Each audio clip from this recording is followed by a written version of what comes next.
haploid, that means gametophytes have to be haploid, whether you're sperm or you are ova. So let's not be texting during class, folks. Then the zygote will grow, and it'll become then a diploid structure. This is what the male or the female part of our pagonia looks like. You can actually see the single egg in all the tissue. You can see there's lots and lots of cells, so there's thousands and thousands of cells that are in here. And then what antheridium look like is this. This is what the top part of a moss actually looks like when you zoom in on it. All these little packages, right, are containing sperm cells. And all of this came from a single cell spore.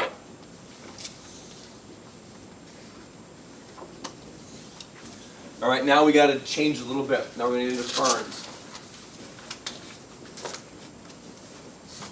So ferns are still using spores, but they are now kind of vascular. Well, botanists are a little fussy about the definition of what roots are. And so they have root-like things, but they're not actually labeled as roots. So they're root-like structures. They're still going to be using spores. Now, they're similar to moss in that the sperm that they produce from their gametophyte has to have water. So you still need a moist environment. This is why when you guys go hiking, you never seem to find ferns out in the desert or at the beach. You find them in nice foresty, damp, moist places. There's a little bit difference in terms of what you see when you're walking around. So I'm trying to impress upon you guys, when you walk around and you see moss, you see the green fuzzy thing, that is known as a what? What is the green fuzzy part of a moss? That's the gametophyte. Now when you see the big green leafy fern, what do you see? A sporophyte. You're not looking at a gametophyte.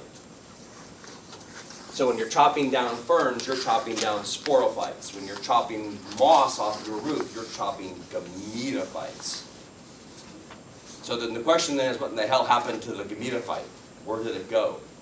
When you guys did your little drawings yesterday, you made a little teeny Valentine heart-shaped gametophyte. It's probably no bigger than my little fingernail. And it pretty much just kind of disappears as the fern grows from it. So let's figure out how the fern grows from the gametophyte. Well, the plant that you see is called a sporophyte. That makes sense because it generates the spores. These little dots contain the spores.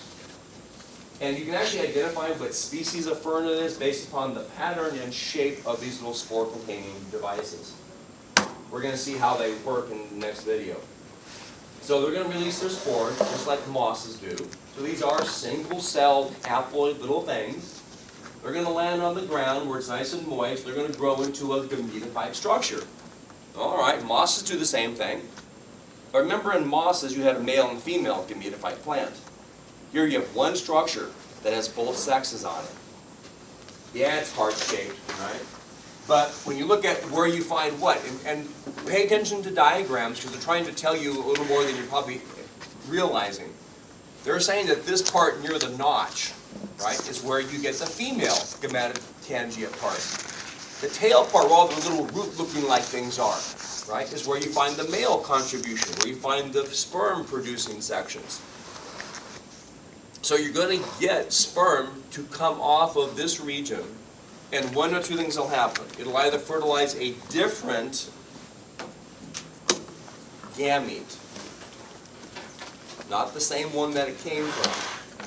Because in a sense, these are your brothers and sisters. So who wants to mate with those? You want to mate with somebody different.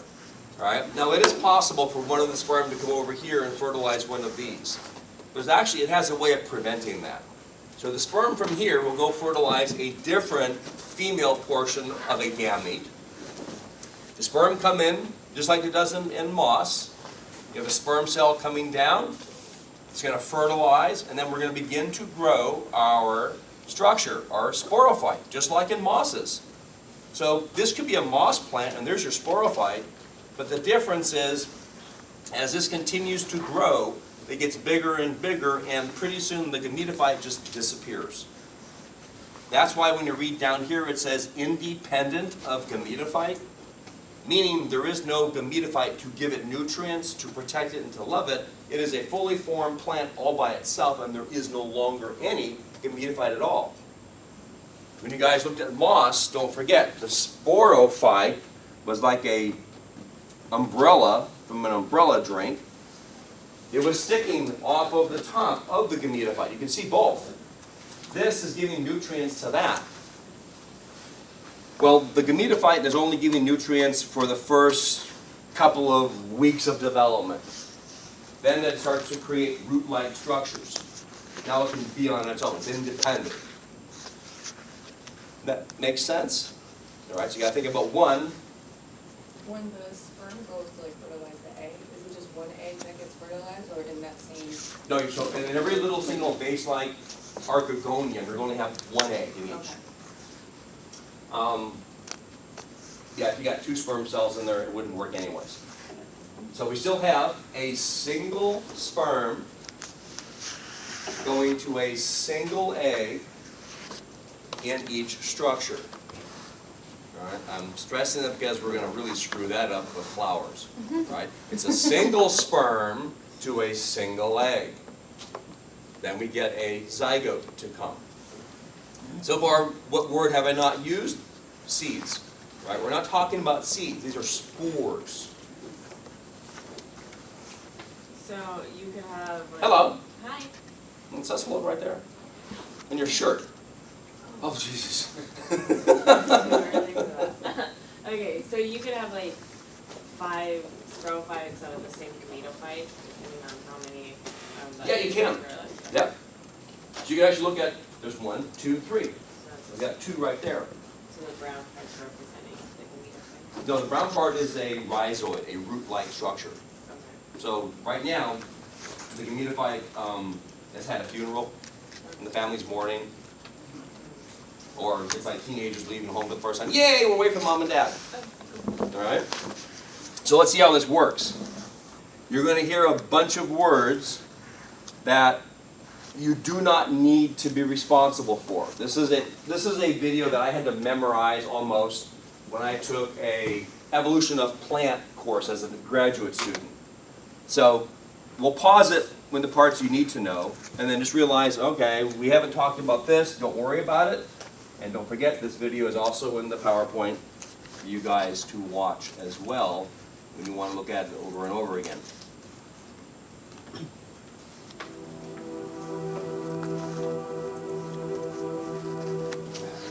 Come on.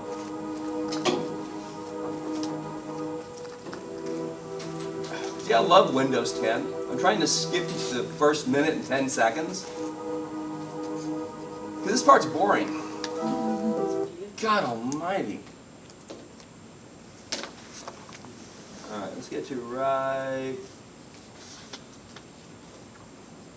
there. So you can see how big ferns can get. Alright? I mean, you got a person standing right over here. And even today, comparatively to what they used to be back in dinosaur days, these are teeny tiny from what they actually used to be.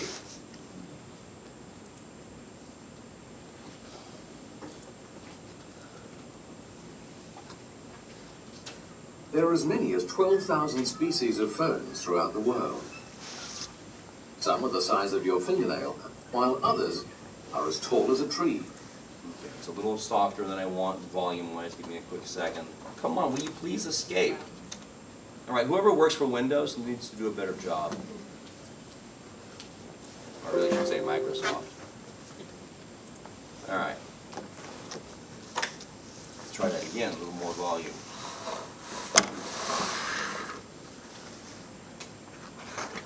In the wild, ferns are successful at reproducing and spreading throughout the forest. They do this by producing spores.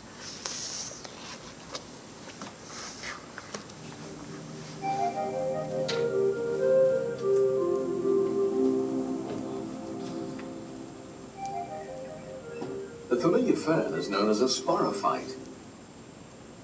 If a fern frond is turned over, small circular areas may be seen.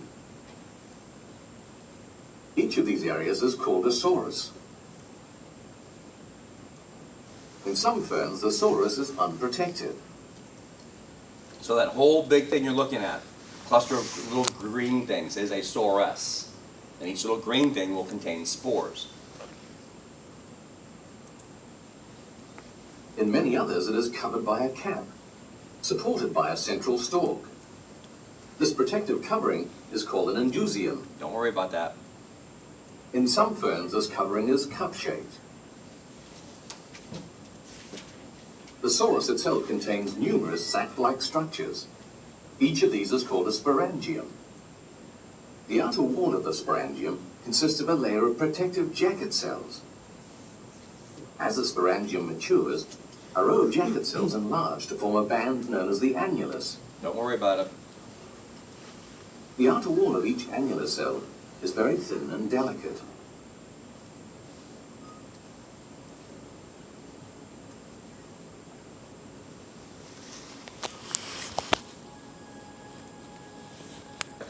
The DNA of the sperm have to fuse with the DNA of the egg. That is technically fertilization. It's a little more advanced, a little more technical, and can do more things than the previous versions can do. Now, these plants are vascular. They have true roots. And they have seeds. We no longer have, well, I can't say that. They no longer use spores to make a zygote. What does naked mean? Naked means that there's no covering over the seed itself. So how are gymnosperms working? Now the sporophyte is the part that we see, and the gametophyte is really, really reduced. So it's the same as a fern. You see a tree, you're seeing a sporophyte. Now the question is, what happened to the gametophyte?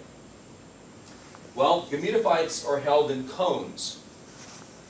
And so now when you have a single pine tree, you have both male and female parts on the sporophyte structure. So in other words, you have male and female gametophyte material on the same thing.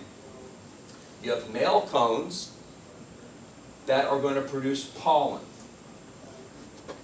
The idea is going to be that a spore produces the pollen. The pollen produces sperm. This is why we're getting more technical. Spores produce pollen, pollen produces the sperm. You mean the seed produces pollen? No, don't use the word seed. Okay, not yet. You're looking at spores producing pollen, pollen producing sperm. The same pattern for the female. Spore produces an ova, an egg. Now let's see how they do this. The spores produce pollen, or just Spores the produce egg? pollen, pollen produces sperm, Yeah. and then for the female, the spore produces the egg. Okay. So it's a male spore and a female spore? No. Well, true, yeah. Yep. All right, so here we have two cones. Which one's the male? The small one. Yeah, the little one. Sorry, guys. Right? The big thing, when you guys collect pine cones, you're collecting female gametotangium tissue. At the base of every one of these little things is a single ova. So somehow we got to get sperm to the base of this pine cone structure. Let's look at it internally in a sense. So when you guys walk around and you see pine trees, right? And you notice there's the nice little brown coney thing, right? But they're usually up the branches. On the tips, you have these little yellow coney things. You ever notice in springtime how your car is just covered all that little yellow dust? Mm-hmm. All right? So now what is that dust? Sperm. That's gross. Okay? It's actually, it's going to be pollen. But the pollen contains the sperm. And that's why these guys are on the tips. I want the wind to pick them up and distribute them so I can fertilize other eggs, and I can do it thousands of miles away, not just around me. So mosses are limited to just a little neighboring puddle of water. So are ferns, unless you got a nice little breeze to kind of blow the spore cells. But trees are so big, right? And notice how they move in the big wind. So I can release lots of pollen grains to travel a great distance, but I somehow have to land inside those things. This is a pollen grain. Let's give it the nickname Mickey Mouse, because it has the two mouse ears, in a sense. Well, when you look at the tissue of it, so you got both a female and male there, this is what they look like inside.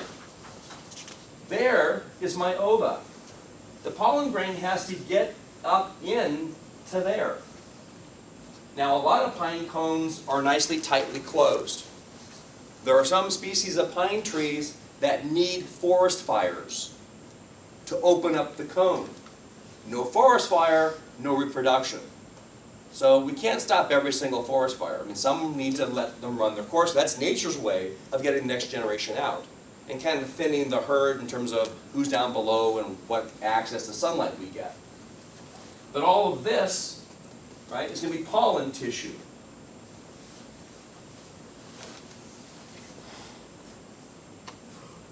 Here's a zoomed up part. So now you can actually see what's known as the mega, see the word spore? Remember how we said spores produce the ova? This tissue will create the actual ova itself. And it's way down in here. Don't worry about the rest of the words. That's for a 200 level biology class. The pollen grain's going to have to come over here and come all the way down to here to gain access to where the ova will be once it's actually produced.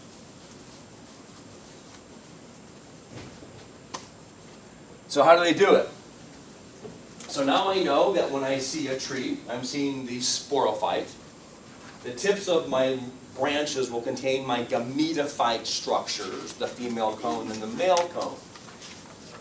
All right, so female cone bears ovules. That means egg. Male cone produces spores by meiosis. Spores develop into pollen grains. So we've already said that a couple of times.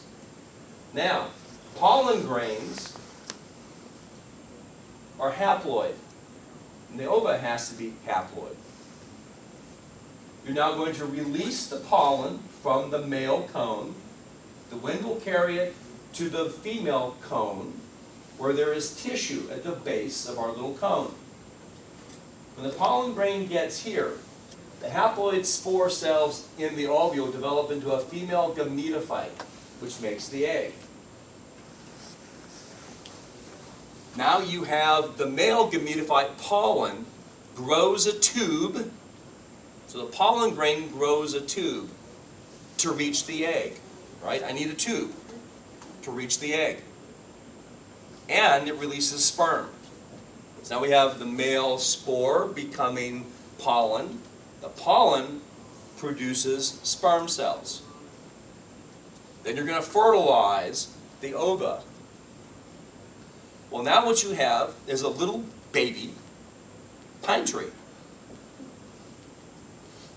The white stuff around it will help protect it from environmental conditions. It needs to then break off, or have Skippy the squirrel rip it off and try and eat it. It lands on the ground, and then it'll turn up and then to a new little tree. So one of the big differences you got to realize, we're talking about spores becoming pollen, pollen developing sperm. Spores develop into eggs for the female cone. The big structure you see then is the sporophyte. The gametophyte is in the cones, either the female or the male part. What did you say, ova? I mean, the ovule is an egg, like ova. All right. We'll probably get through all of this. Now let's make it even more complicated.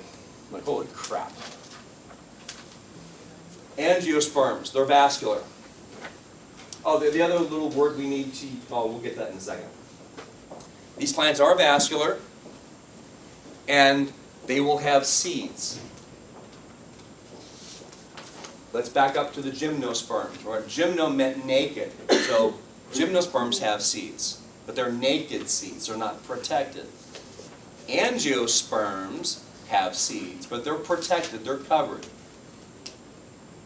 The way to remember that is next time you bite into an apple, you're biting into the covering of the seed, the little red things inside. The watermelon, right? Those are seeds. They're covered by lots of good tasting, fleshy, watery fruit. So now, angiosperm seeds developing from ovaries, protected in the fruit. Avocados, vegetable or fruit? Fruit, right? The part you like is all the protecting. And that big, large seed inside, right, is covered by the fruit. When seeds grow in your fruit, the fruit actually provides nutrients to the baby plant. That's why they're covered in that nutrient material. Well, we got to look at a little anatomy for flowers. So we're going to have the pollen grains coming from the anther. Now that's really not a new word. What's the name of the tissue in ferns and in mosses that produces the sperm? The antheridium, right? Anther. So they have very similar terminologies. It's on a stalk-like thing, kind of like what a sporophyte looks like in a sense, but it's not really a sporophyte tissue. Now we have this part, called the carpel. Two parts to it. There's the ovary, which is the structure that holds the ova, the eggs. So the ovary holds the eggs. There's a stalk-like structure called the stigma. And that's what the pollen grain has to land on. Well, remember in gymnosperms, we just saw that I need a little tube to reach the ova. If the pollen grain lands here, what do pollen grains produce? Sperm. And sperm want to fertilize a what? An egg. But where's the egg? It's way the heck down here. How am I going to get there? You're going to use a tube, just like trees did. But now I need a much longer tube to do it. So let's see how they're going to go about doing this.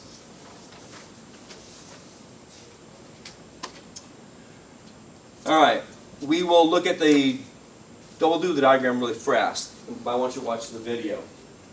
So now when you see plants, you see the sporophyte. We have pollen grains from the anther. The pollen grains are released. I know that a spore cell had to make the pollen, just like it does in trees. I know that pollen's going to produce a sperm cell, just like in trees. I know that pollen is haploid, ova are haploid. But now, when the pollen lands on the stigma, it has to produce a pollen tube. So there's going to be a cell that produces the pollen tube. The tube works its way down to an ovule or an ova. Well, then there's going to be two sperm that are going to come down. Two sperm. Not one, two. This is what's known as double fertilization. We're fertilizing two things, not one thing. Then I'm going to create a little baby plant, and then there's my embryo, surrounded by lots of nutrients. In other words, the flesh of the avocado, the flesh of the apple, the banana, the juicy part of a watermelon or a grape. Right? That tissue is actually there, not for you to eat, but for you to give nutrients to the baby plant. It just so happens that evolution made that flesh, that nutrient package, really, really tasty. Plants actually want you to eat them and swallow them. Because then when you defecate, when you poop, you're pooping out seeds. And you're helping to spread the plants around. So when the two sperm goes down, they're not each they're both going to one egg. Yes, and we're going to see what they do. I had to find a brand new video this morning because my 3 backups all got deleted from YouTube. So, this is not exactly what I wanted you guys to watch. I'll try and do some hunting and find a better actual video. But this is a lecture that somebody's giving that has some nice little animation to it that I need to kind of find. So we're going to get to right about... in our section on reproduction seed plants. Look at the angiosperms. Lots of nuclei in them. Not just one, but lots. Now ready for the process of fertilization. We have our egg, but we don't have our sperm. We have pollen. So this is what happens. The tube cell is going to create a tube down through the style to the ovary.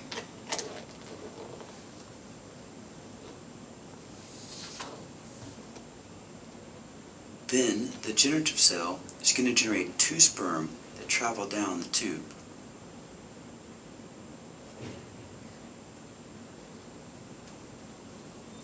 When they get here, they're going to have a double fertilization event. One of the sperm is going to fuse with the egg to make the zygote. The second sperm is going to fuse with the endosperm mother cell to make a triploid cell that's going to be the beginning of our endosperm, our nutritive tissue. All right, so all you gotta get from that is that we have a tube cell, 2 sperm go down, 1 sperm fertilizes the egg, the other sperm helps to make the fruit that the egg will thrive off of.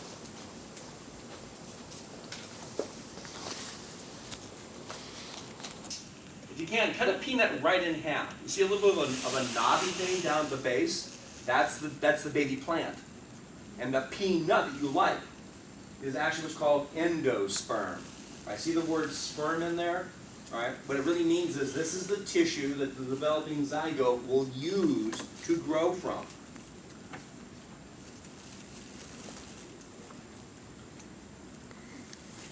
Yeah, we'll leave it at that.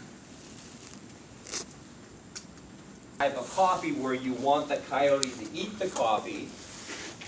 I think maybe it's a civet actually. And then we got to go through the poop to get the coffee beans out. And they charge you $100 a pound for that pooped coffee. Right, see you guys tomorrow. Go get some pooped coffee. So, one sperm fertilizes the egg, and then one sperm, like, Fertilizes the tissue. the tissue which makes the fruit? Yes, yeah. Okay. That's sort of, that's gonna be our version of it. You said mosses were non-vascular and ferns were vascular? Uh-huh. So Are mosses vascular or Well, they're semi-vascular? They're actually, they're semi-vascular. So mosses aren't non-vascular and vascular? No, mosses are non-vascular. They have no root structures. They have no What? vascular tissue within them. Oh, mine. And ferns don't have any true roots either. Most ferns have some type of vascular tissue and some ferns don't, so Pretty cool. you could argue that they are. Ocean knew how to knit, but she's like the master crocheters. That's her thing. She made me pants. Thank you, sir. That was pretty cool. No, I am not. That's why I told you guys about it. I figured